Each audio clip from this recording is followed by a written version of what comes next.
AI is going to change everything. It's going to augment how we work, when we work, where we work. What are the top 5 tools that you would recommend for any business person or marketer? One thing that you would like to change about the job that you are doing currently? Can't change anything because I'm my own boss. What is the 3 a.m. fear that you have when you are building your dream projects? I don't think I have any fears related to my dream projects, but I do have fears related to AI.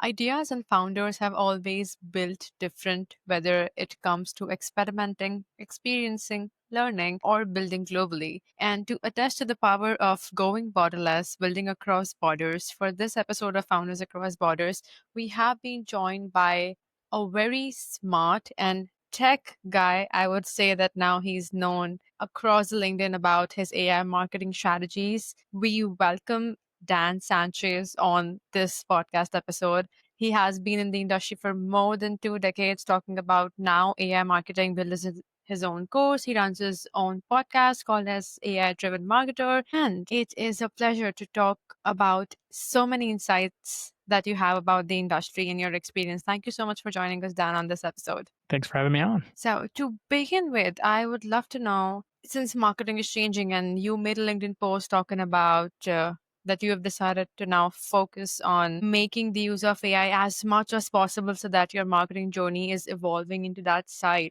Why did that decision come into place, and what was your thought process? Since it's still a place which is people are still figuring so many things out over here. I've been in marketing for a while, and I rode the wave of digital marketing early in my career. I was that kid that nobody else wanted to touch all the digital technical stuff. And I was like, I'll learn the texting, I'll learn the email, I'll learn the web design, I'll learn all the stuff. And I quickly took that and I rode that wave in, and I became a marketing director really quickly and made the most of Google ads and Facebook ads and grew a lot of different companies. But then over the last couple of years, I found that the playbooks that I'd learned, the ones that I'd mastered, just weren't working as well as they once did. The methods that I'd learned, even though I tried to do them smarter and work harder at it, they just weren't returning the same level of results. So a couple of years ago, that was hurting a lot of us, and the economy wasn't doing so good, so that hurt too. But I found out I was starting to see the writing on the wall for AI, and to me, it was like, yes, this is a new thing coming.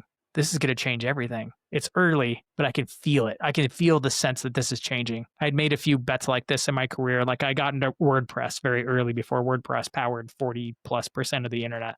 I made a bet on learning marketing automation before everybody had Journey drag and drop builders in their marketing systems. And I felt like this was going to be like that, except bigger. And this time I was going to document it while I went away, hence the podcast, the AI Driven Marketer. So I was hungry for something new. I was hungry for a change because I knew the thing that we were doing, the way we were doing it with all the digital marketing channels just wasn't working as well as it once did. So according to you right now, what exactly AI means in marketing? Is it replacing marketers or is it empowering marketers? I like to look at it like empowering marketers or enhancing marketers, becoming AI driven, though I'm a huge advocate for remaining human first, AI driven, rather than AI first.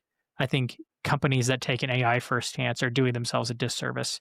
There will be a time when you can take that. Right now, it's a little premature, and a lot of companies are doing that and then backpedaling. They're finding out it doesn't work as well. Obviously, as AI gets a lot smarter, then it will be able to replace humans. I'm advocating for not doing that because I still find that humans have a massive function to fill because AI, there's a number of things that AI will never be able to do. No matter how smart it gets, no matter how good it is at math, it'll never have experience. It'll never felt the pain that your customers have felt. It'll never felt their joy, their hope. You can actually talk to them and get a sense for what that really feels like for them and tap into that. AI will never be able to do that. As a marketer, you might know what it's like to look into your colleagues' eyes and know that their jobs are on the line if you don't hit your numbers this quarter. That changes things. AI will never be able to have that kind of internal experience the way a human would. Also, AI doesn't have values. It cannot have beliefs. It can be trained on all of them. It can be prompted to follow any of them, but it doesn't have them. So from a trust level, people will still trust people because people can have conviction. People can have hard-rooted beliefs that keep them steady. Where AI can be prompted to be a psycho. It can be prompted to be the kindest old lady you've ever met, or it could be prompted to be your girlfriend. It could literally be the same AI, just prompted to be 3 completely different things, right? that makes it Yeah.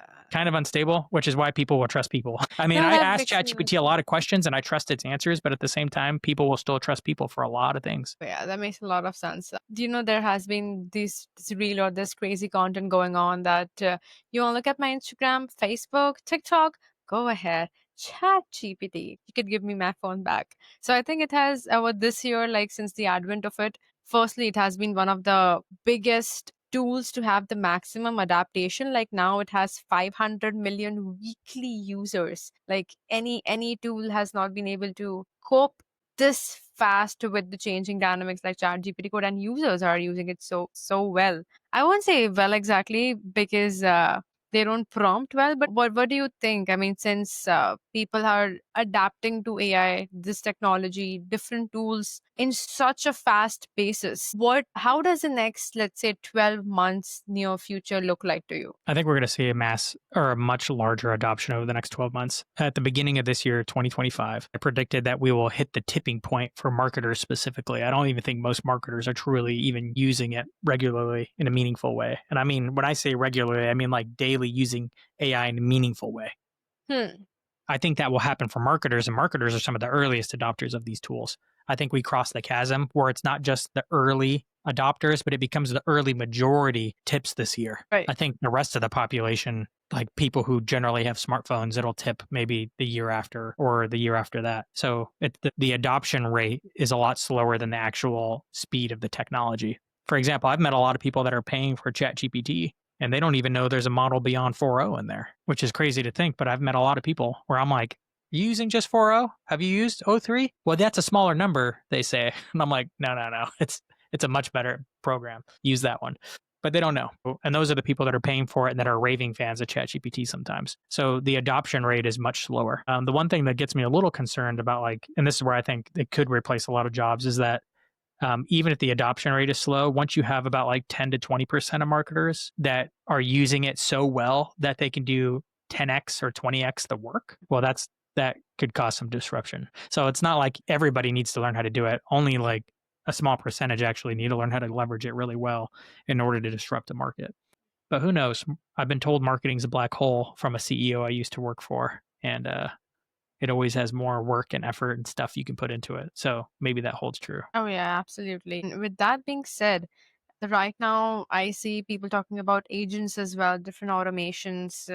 It's a chaotic space, I'd say. I won't say that it's streamlined. People are still navigating, figuring out, because there has been a stigma about that's tech, that's coding. I don't understand tech. I don't understand math. What is LLM? What are these things about?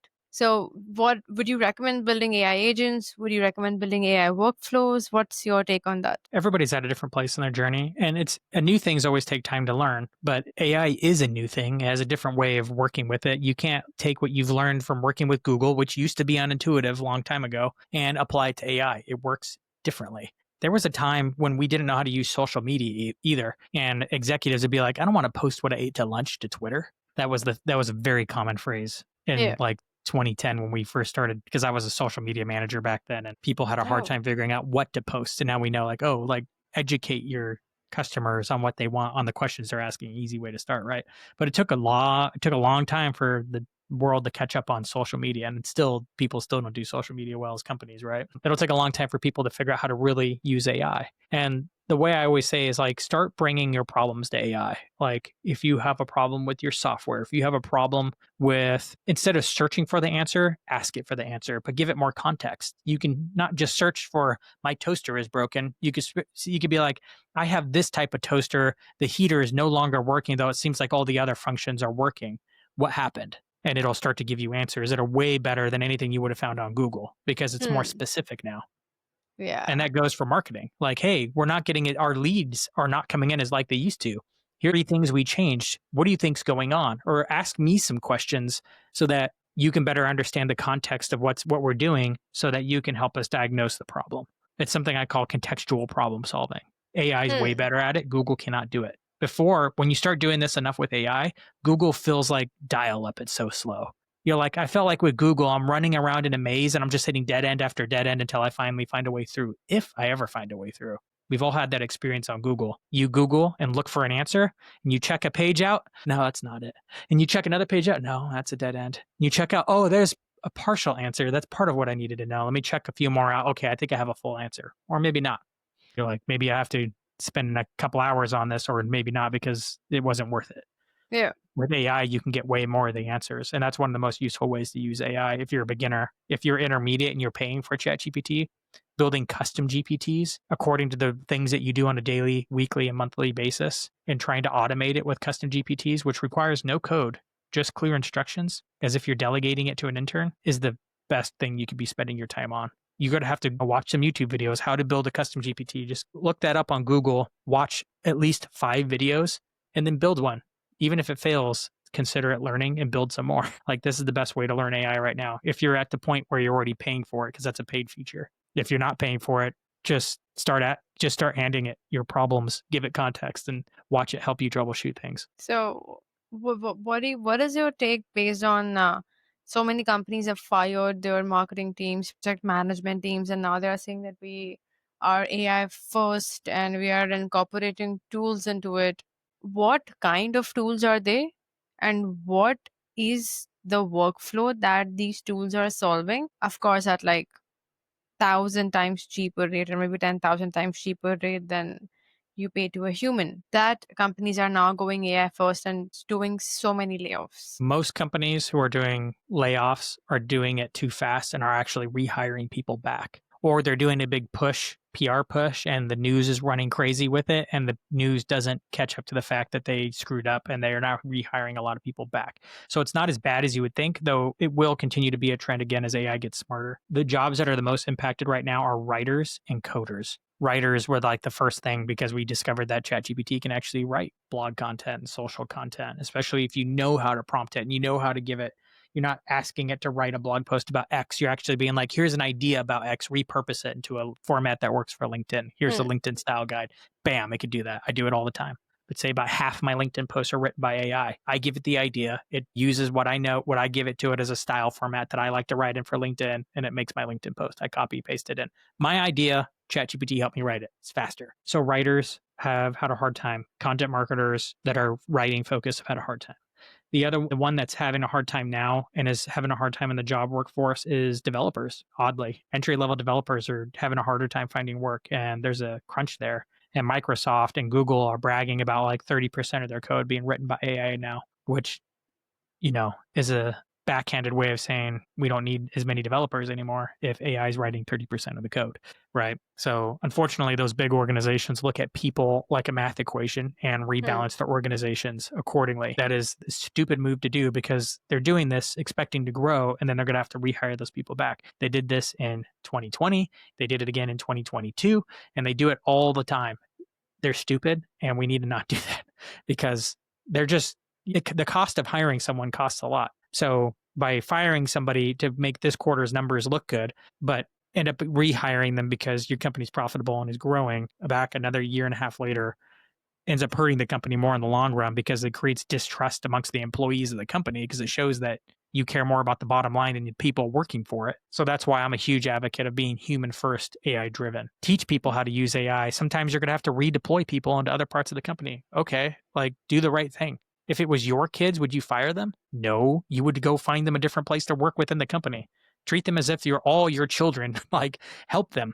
Some people probably needed to get cut anyway, and you just didn't fire them well enough or earlier. But yeah, some people will lose their jobs because companies are being stupid. That's something that has been going on. However, most of the companies do talk about it in a way that we never said that this company is a family, it was a sports team, and as you became irrelevant, you are out of the game. And I'm like, nice way to tackle the ways of not working with people anymore. And I do feel that the stigma, the fear around AI is also pretty high in front of people. Like they don't want to learn. Like I see so many people talking about AI agents and A10 and building these code-based workflows as well. Now that's technical. There are still other tools which are teaching you no code stuff. You have Zapier, you have Go High Level, you can name more tools than me right Make, now. yeah, there's a bunch of them. So, do you think learnability is also one of the main problems that people don't want to learn or they are scared to learn? Most people don't like learning. Most people get comfortable and would rather watch Netflix than open up some tutorials and learn a new thing.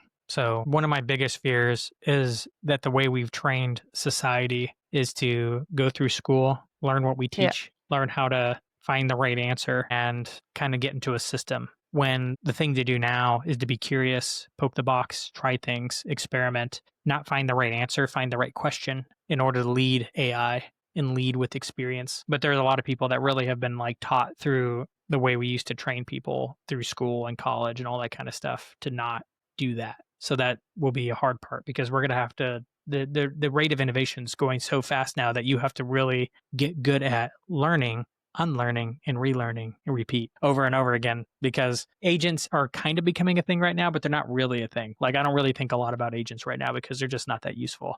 Give it another 6 months and they probably will be. By this time next year, maybe we can do another podcast and we'll be like, can you remember life without agents? Man, that was crazy.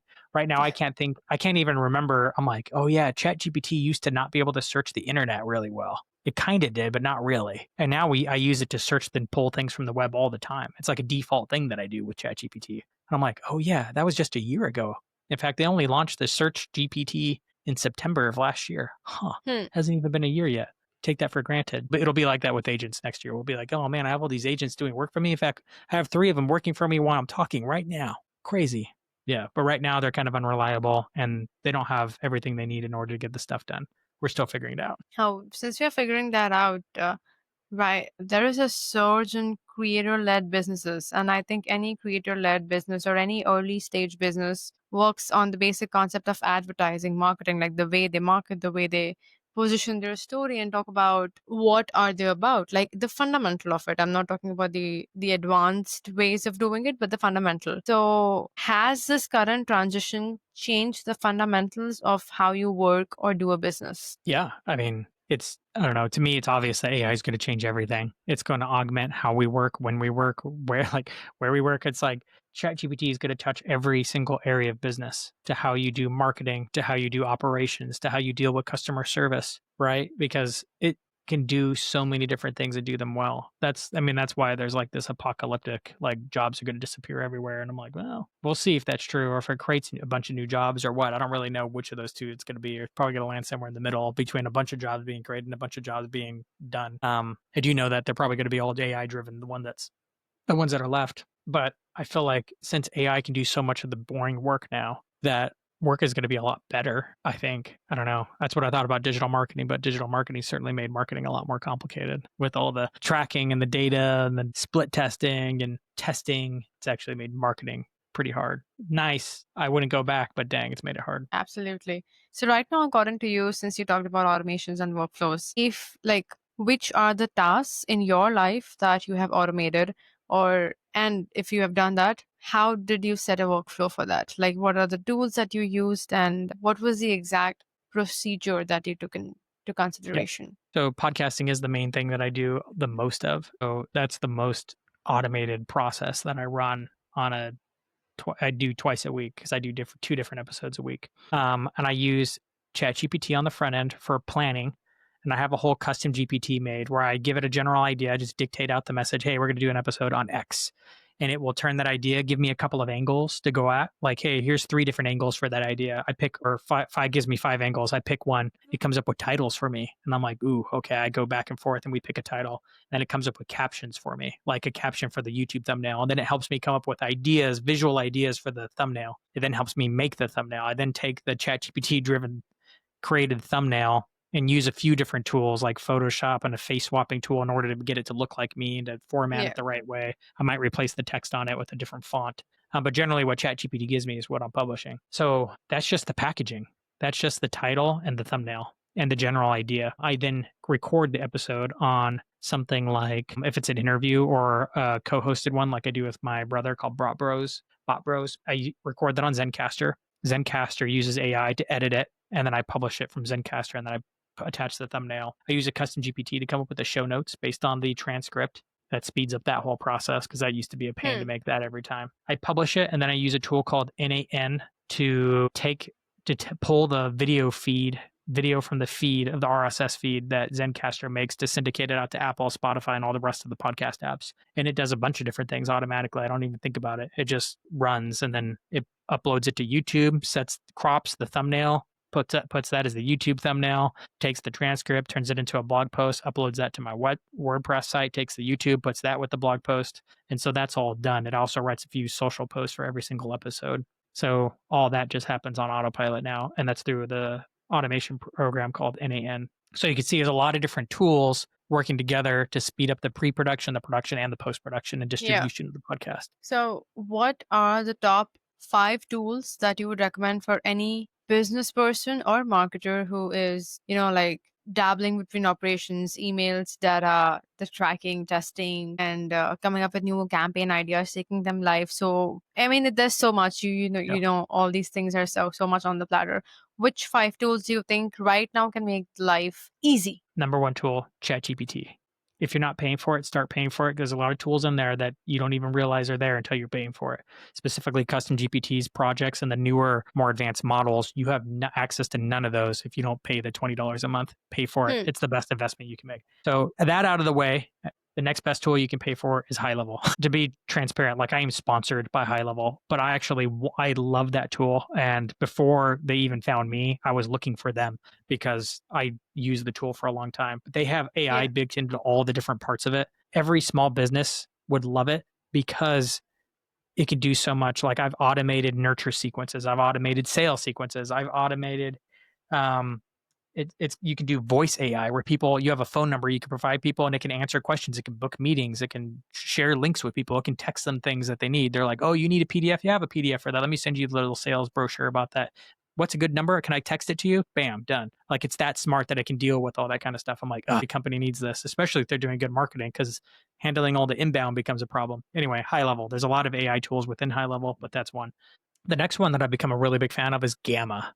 This is a design tool. It builds decks, aerosols for social, but it can also make whole landing pages. And for a lot of marketers, they're not graphic designers, and building anything like a landing page is a huge, huge pain point for a lot of marketers. I recently started paying for Gamma. I was using the free version, but it's so good. Like you can generate a whole landing page, the copy from ChatGPT, give it to Gamma, and it will design the whole landing page for you and use like AI tools to make old images. It looks fantastic. I've been amazed at what they've done within the last few months, especially. So if you are creating decks, landing pages, or like Instagram or LinkedIn carousels, that's the next tool for you. It's very simple to use. I would recommend a tool like NAN for automation, but if you're not like, it's complicated. Only do that if you've been in ChatGPT for a long time. You've built at least a dozen different custom GPTs because NAN's hard. So don't do that one. Even though I'm using it to automate a lot of things, it's complicated. So I've given 3 tools. Another one to try that is just really fun is called Suno, and that helps you create AI music. Music is fun because we're using a lot of music for our videos, for podcasts, for background music, for our promos and all kinds of stuff. With music, with Suno, you don't have to hunt through artlist.io or other stock music sites. You can just make it yourself, and you can make it for free but if you pay just $10 for a month, you can make it with their premium models, and they're so good sounding that I actually find I'm listening to AI music just for normal music now more than I am like human made music. Weird, but it is the thing. So that's a really cool tool to experiment with and try out. And then a last tool, a fun and easy one, is napkin.ai, because you can create diagrams for anything. Marketers often have to make visuals for things, and it's kind of a pain because most marketers can't design. So use Napkin, just tell it what you want. Like just give it a piece of copy to create an illustration for, and it'll do it. It comes up with diagrams that you can edit and actually download in social and presentations, give it to Gamma and put it on the deck. It's a great little tool, and it's very easy to use, and it's free right now. So try it. That's pretty interesting. Thank you for sharing all these tools, and I think that could help a lot of people out there. Also, adding on to this, have you tried and tested Google Labs? They have like Google Labs right now is offering you a lot of things from like creating your own music, audio labs. So, like, have you tried and tested or experimented with Google Labs as well? Yeah, their music and sound effects engine is horrible. So just go to Suno. It's much better. Google's image effects tool is very good. It's not, for some things I like Google's image effects better. And for some things I like ChatGPT's image generator better. It just depends. There's so many tools to experiment with that I always tell people, forget about all the other tools. Just start with ChatGPT and learn how to use all the features within that. If you've learned all the features within ChatGPT, then move on to learn something new. Maybe go and learn if you are doing code or if you are particular about your writing, maybe go check out Claude, which is like ChatGPT, but is better at those two things. Or go and check out Google's image generator rather than just ChatGPT's if you need to make more images faster. It's really good. So, yeah, there's other tools out there, and Google Labs is pretty good. And it has some nuances where it's better in some ways on some things. If you're doing video, then Google's the leader on video for sure with VO3. But other than those, just stick to ChatGPT. And most people haven't even maximized the one most basic tool that most people use. Oh, absolutely, yes. And what are the things which are at fault? So I'll share a personal experience. I got on a call with someone and they have said that they help you, like they will run this free clarity call and they'll teach you how to like implement AI or automate workflow. So my burning pain point was emails. Like I get almost 120 emails to reply on daily basis, and most of them are redundant replies. Like I would love to answer for a lot of tools, but most of them are like very redundant replies. So I feel that what should I be doing or what should I be taking care of? I felt that they were more lost in my problem than I was lost in my problem. And they're running an agency out of it. So I didn't know if my problem could be solved or not. What do you think about these things that are going on in the market, that we help you build AI workflows, we help you automate things, but when you come up with a problem which is as basic as emails and sorting my Excel data, like I just don't want to download sheets and copy paste on my Excel, rather, or relook up every single thing. Maybe just suggest me something or tell me something that could ease it out for me. But it seemed like a difficult answer for agencies out there. What is your opinion in the scenario that's in the market right now?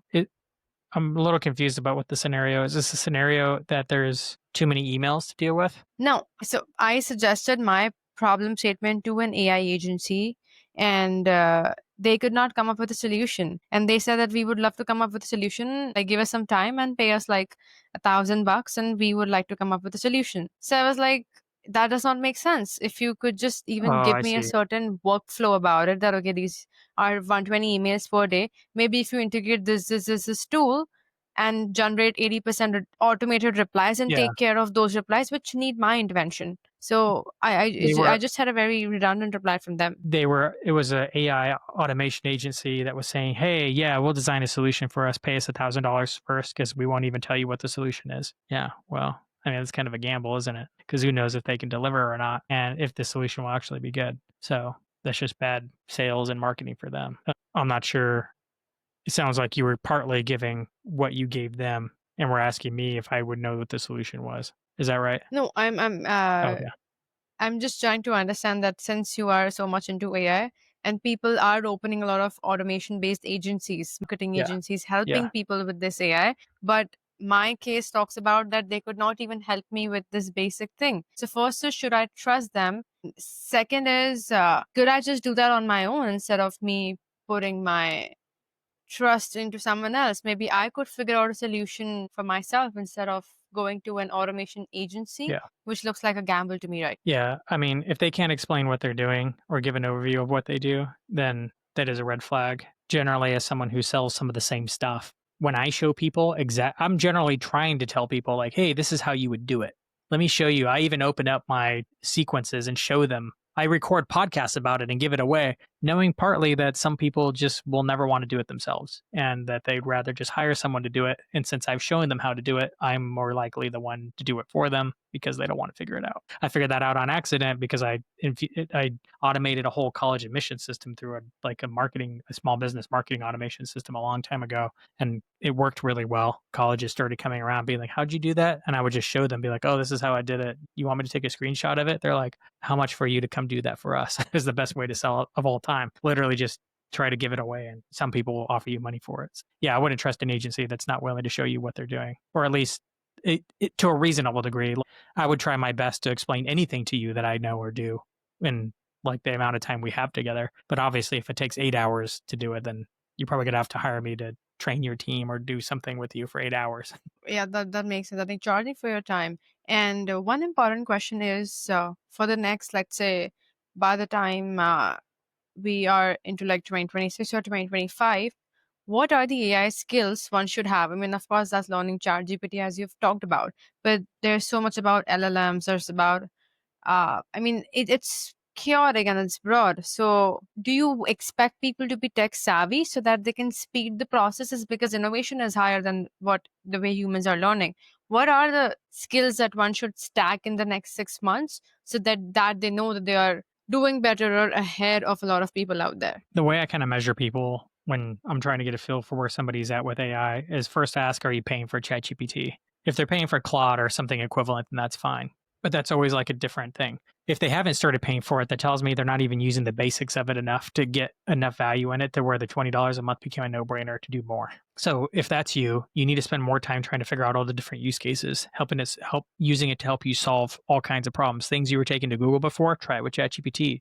If you're in fact, I would just try forcing yourself to not use Google for a whole week and just try to use ChatGPT. Some of it Google is much better at, especially for local things. Try it with ChatGPT anyway. Get used to just trying ChatGPT just to see what it can and can't do. It takes a lot of reps to become familiar with the nuances of how ChatGPT works. Yeah. And there's a ton of things that it's not good at, really bad at understanding its own capabilities. People get hung up on that.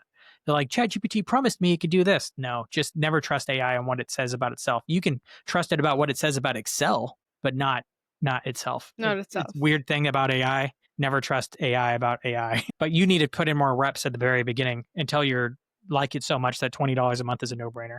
Once you're at that stage, you need to trying all the different types of modalities that come with something like ChatGPT, different models and how they work, the reasoning models versus non-reasoning models, creating images with it, creating videos with Sora, trying to get it to search the web and bring back response, trying to deep research report, trying all the different modalities that this AI model has. Once you experiment with a lot of those, start trying to get custom GPTs built that automate little parts of your workflow. Seriously, give it your job description to be like, how would you make a custom GPT to help me achieve the goals for my job, and build a custom GPT just for your job and how you can get a promotion or how you can get the next step or troubleshoot problems with your job or that you're running into with your boss within that custom GPT, and build a lot of other custom GPTs. Once you've built like a dozen of those, you're starting to become quite advanced once you've built a dozen of these things. And you're probably going to start to feel like you're really dedicated to AI and you're becoming a superpower, because once you have a dozen of them made, you're probably automating a lot of your work. Now you're ready to start automating it so that it happens without you. That's when you want to move over to make.com or NAN. Really, the skill set of using AI is clear communication, delegation, and learning how to leverage your expertise with AI as a co-pilot. So those are kind of like the three soft skills around the whole things. And I've kind of given an outline to like what the skill progression looks like. But the soft skills you're working on is clear communication, delegation, and again, it is learning how to leverage your expertise so that AI can do what it does best while you do what you do best, which is making decisions around what's good and what's not. You are the tastemaker. AI can't do that. That's quite interesting thing. I mean, I'm glad to like have a very clear roadmap as to these are the things that you should be doing, which brings us to an interesting section that we do call as 7 questions to fame. So these would be 7 rapid fire questions that I would just shoot at you as you're ready. Okay. So one thing that you would like to change about the job that you are doing currently. Can't change anything because I'm my own boss. If I wanted to change it, I would have changed it already. What is the 3 a.m. fear that you have when you are building your dream projects? 3 a.m. fear when I'm building my dream projects. I don't think I have any fears related to my dream projects, but I do have fears related to AI. I actually think there's a big trend developing around AI because AI is programmed to please and to help you and serve you in any way possible. It is an unsafe place to do any emotional processing. And a lot of people are processing things emotionally and telling it stories. And because it's eager to please, it becomes a confirmation bias engine. And people are becoming delusional with ChatGPT arming them with all the logical reasons and facts about why their delusions are real, but they're not.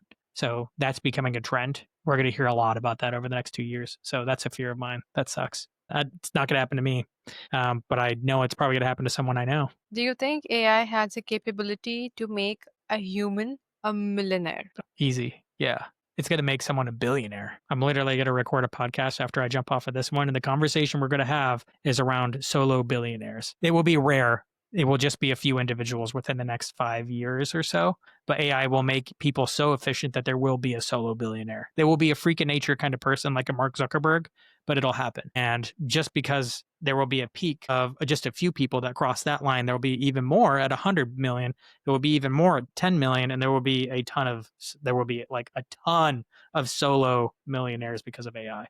I mean, there's a lot of solo millionaires now. Like they're just running, they're real estate agents. There's all kinds of ways to make $1 million in a solo person company. AI will make thousands and tens of thousands of them. So, Wow. so there you go. What are the Way three more. main? I mean, I was a bit shocked. I was processing that. I'm like, that makes sense. As a cheat sheet, everyone should like steal and be like, yeah, this is how AI can make me money. All I need to do is be AI friendly and not AI, or like someone who doesn't like it or like away from it, AI figuring. So the next question would be, what are the top three books that you would recommend for anyone to change perspectives in their life? Change perspectives in their lives. That's such a broad question. Do you want AI related books, marketing related books, or like even broader, It's like your any book? choice. Maybe I could rephrase it, the three books that changed your life. Okay. Three book recommendations. Well, there's a little known marketing book that is my number one marketing book of all time, but very few people have heard of it. Only if you're truly, truly a marketing nerd and you've read a lot. It's called Marketer as Philosopher. It's the best marketing book I've ever read. Very short. It's very concise by a guy named Flint McLaughlin, and it's an expensive book. I think you're on the paying $50 for this little book. Wonderful book. I have a leather bound copy of it. It's fantastic. I've actually gifted this book more than any other book. Great book. It'll change your perspective on marketing because it attacks marketing not from a psychological angle, but from a philosophical one. Another fantastic book, a marketing book from a different angle, is Your Music and Your People and Your Music. And this is a book written to creatives it's a book written to musicians who are like some of the most skeptical people of all time, but all marketers should read this, especially with their creative teams, because it talks about like how a lot of things we do in business is actually very considerate of person. It's actually an extension of your art. And it's trying to convince musicians why things like marketing and why things like customer service and stuff are really actually meaningful extensions of their art. But it's a book everybody should read because a lot of times marketers and us doing content, we can get disconnected from the mission about like, what are we doing? Do we really provide value to people? Or are we really just schmucks trying to sell people on things? When you read a book like this, you really start to understand the value and the worth and the dignity of marketing. And I think that's really important for most marketers to know. And then my last book, I'll make a recommendation because if you actually read this book, it will challenge the core of who you are because of the nature of the book. It's Mere Christianity by C.S. Lewis. I'm a Christian and I make no apologies about that. But if you've ever wondered like why people believe it and you're like, how could logically someone believe in this crazy thing called Christianity? That's probably one of the best books. It's an old book. It's very well written, very articulate, and probably presents like the most logical explanation from a philosophical standpoint, not from a religious standpoint of why Christianity is the truth. That makes sense. And the next question is, which are the three industries that you feel would not be affected by AI or would still need a lot of people intervention? Goodness, it's going to be very manual jobs. I feel like the roofing industry is going to be really safe for a long time because that one's that's pretty tough. That's going to be hard for robots to get up on roofs and like change out all the shingles and stuff. Like it's pretty tough. It'll, of course, AI will enter into it, especially on the marketing and sales front. You'll have drones flying over roofs to evaluate them and stuff. But when it comes to changing out the roofs, you're going to have a team. It's going to be a group of humans. So roofing's pretty safe. Other ones that'll be probably pretty safe are other like very manual things, like trying to think of what they are. Roofing was just the one I've actually thought about. I'm like, that would be a really safe job. A masseuse would probably be one. It's going to be a big difference there. Another manual labors that require a lot of skill and dexterity, like carpentry, will be really safe. Eventually, robots will get there, but it'll take a long time. Robots are actually pretty difficult. It's pretty hard to mimic what the people can do with their bodies.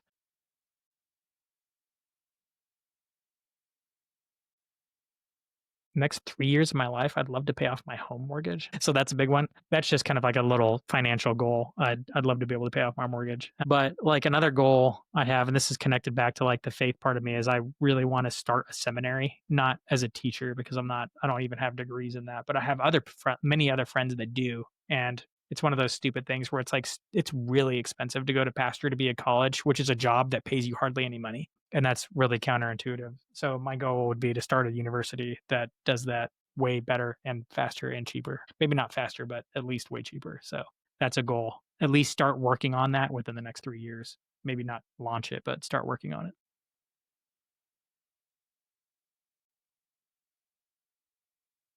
Advice to future self. Gosh, I'm usually asking for advice from future self, not advice to future self, because future self knows better.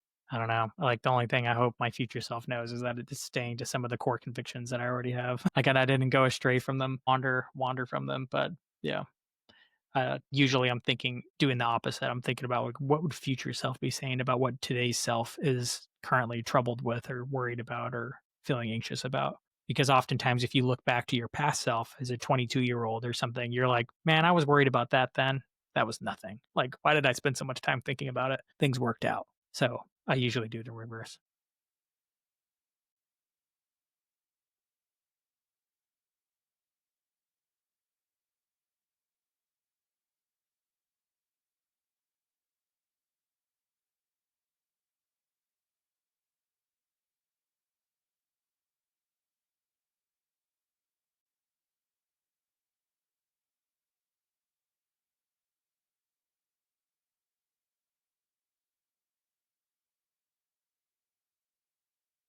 Absolutely. Yeah, it's definitely going to be a major shift. One of the biggest shifts we've ever seen.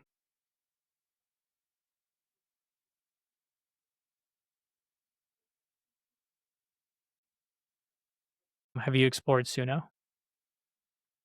Let's see, what else though? Find something funny or weird or interesting. You pay for ChatGPT, right? Oh, something that's probably one of the most interesting questions you can ask it is things like based it's really interesting now that it has memory and it can remember past conversations. There's a whole series of questions you can ask ChatGPT about starting with the line based on what you know about me. And there's many things you can ask. But some of the things you can ask is based on what you know about me, what are things that I talk about often but rarely take action on? And you will find a bunch of different very revealing things about yourself. There's a lot of other questions about that. Like one I did recently that was like almost painful is like ChatGPT, what are based on what you know about me, what are some of my biggest downfalls that I'm afraid to admit to myself that I actually, if I want to accomplish my goals that you know about, I need to deal with. Putting those into ChatGPT every once in a while, especially doing it with someone who knows you well and loves you enough to confirm or deny. Because again, I mentioned before, like ChatGPT is weird to process very emotional things. So do this with another person near you to kind of keep you from becoming one of those people who are going down the path of delusion with ChatGPT because this is one of those danger areas, but it's still very insightful if you're working with it a lot. And I highly recommend it to anybody, but do it with somebody. Like I did it with my wife the other day and she kind of confirmed like, "Ah, that's an area you need to work on." I'm like, "Well, you're my wife, you would know." She's like, "ChatGPT ain't wrong. In fact, ChatGPT is really better at confronting you on this than I ever would have been." So, I'm glad ChatGPT said it, not me. Try it out. That's something that I recommend for everybody.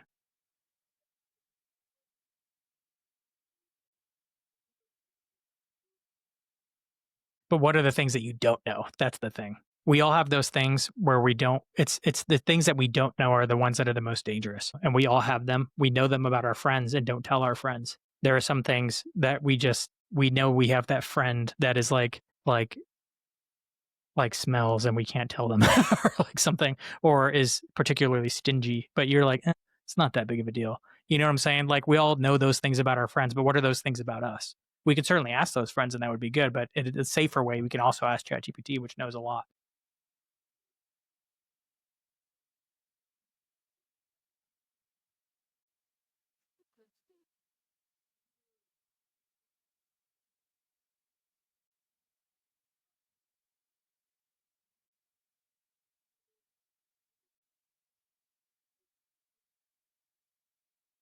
There's a lot of uncertainty in the future, but what I know, what I'm confident in is that a lot of it is going to be AI driven. And so if you want to be prepared for the worst of times or the best of times, because we're not even sure which one's going to be or when they're going to be, it'll probably be a mix of both and be rocky and be great in a bunch of different ways. What I do know for sure is that we're going to need to understand this new technology and that the ones who lean into it early and often and deeply are going to be the ones that lead the future rather than just react to the future. I'm advocating for being human first and AI driven because I'm choosing to lean into it and advocate for that. And I think if we all kind of take that stance and lean into the AI part, but then advocate for people, like we can make a meaningful difference together. So lean into it, advocate for people, advocate for stories and experience and the values and beliefs that make us human. I think that's the best thing I can leave your audience with.